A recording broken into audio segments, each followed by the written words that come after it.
Hey everyone, welcome to I Just Watched. I'm Joseph, and we're discussing Guillermo del Toro's Pinocchio, the Netflix original. I was intrigued from just the design I was seeing in trailers and stuff, so definitely excited to get into this with y'all and talk about it. But before I do, I gotta hit you with the hopefully you like this enough to smash the like button. Don't forget to subscribe, hit the little bell to get notified. That being said, I really love this movie. I thought it was a great movie. I really enjoyed the story. Of course, I've said it with the trailers. I love the character designs, the world design, the way they built it, and the way everything looked and felt. I really enjoyed that aspect. Mixed with this original, taking pieces of the original storybook, Pinocchio, and building this story in this world around religion, death, life, what it means to people, war, how everything is intertwined, how everything coexists, and how people have to deal with it. Starting from the jump, and spoiler warning in case you haven't seen it, we get some backstory on Geppetto, and we see him, living his life with his kid Carlo. And it was beautiful to see him interacting with his kid, and he's doing his thing as a wood carver, and wonderful, was happy. And we get the narration from Sebastian J. Cricket, aka Ewan McGregor. And then of course we knew it wasn't going to end well, at least for Carlo, obviously Geppetto. But I didn't expect is, of course, the war. A bomb drops, kills Carlo.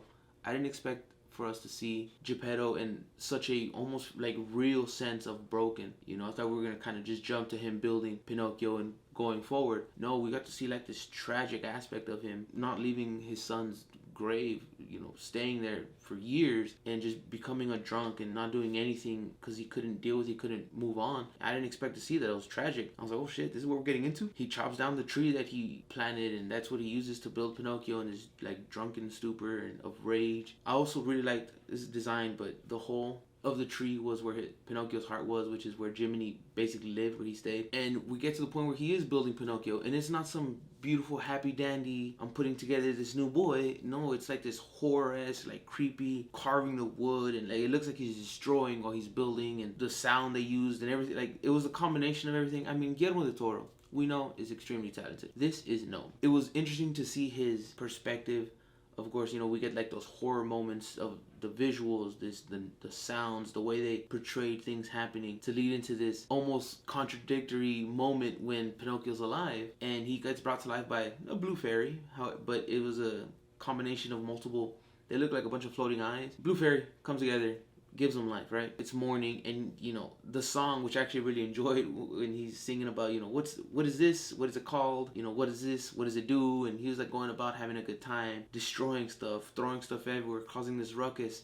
And it's like bright, beautiful, it's happy, it's energetic. And the whole time, that's Pinocchio. You cut and you see like Geppetto, and Geppetto's dodging knives, glass, and he's freaking out because this wooden thing is alive. He doesn't know what it is. He's like some kind of creature, a demon. He was trying to figure it out so hardcore that he was like, I'm going to church. I don't know what this is, but stay here.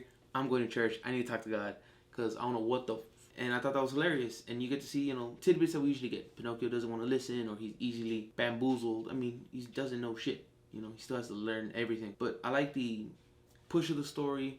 I mean, there's so many talented people involved in this. Ron Perlman is the Podesta, which I didn't know what it meant. So I Googled it because I was like, he felt like obviously an authority figure. I was like, is he some kind of like cop or something? And a Podesta was the name given to the holder of the highest civil office in the government of the cities of central and northern Italy during the late Middle Ages. Yo no sabía eso. That was new to me, so I was like, okay, let me Google it real quick. I mean, but they make it clear that he is a person or a political figure in power. That much made sense. But now that we all know that, the little changes they did to voices, so they didn't just sound like that. Well, the one who sounded like himself 100% was Ewan McGregor. There was no question there. And of course, like David Bradley is Geppetto, but in Pinocchio. But those aren't my points. I'm trying to get to like was it Death in Form, who was like the sister or relative to the blue fairy that we got earlier?